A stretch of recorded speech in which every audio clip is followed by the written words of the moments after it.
இந்த முடிவை அதிமுக எடுக்க முடியாது, பாஜக தான் எடுக்கணும். புரியுதா உங்களுக்கு?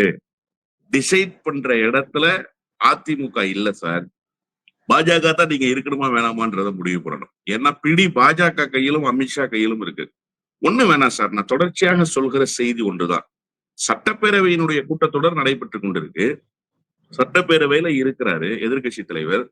காலையில சந்திப்போமான்னு சொல்லிட்டு புறப்படுறாரு சக சட்டப்பேரவை உறுப்பினர்கள்ட்ட.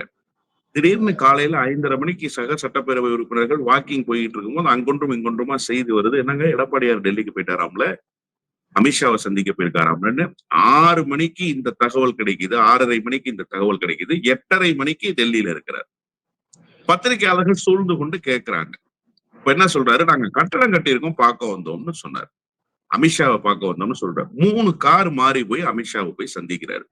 அதை கேட்டா நான் எத்தனை கார் வேணுமோ மாறி போவேன், நான் கார்ல தானே போனேன், தவழ்ந்தா போனேன்னு ஒப்புதல் வாக்குமூலம் வேற கொடுத்தாரு எடப்பாடி பழனிசாமி. இதெல்லாம் நம்ம பார்த்தோம்.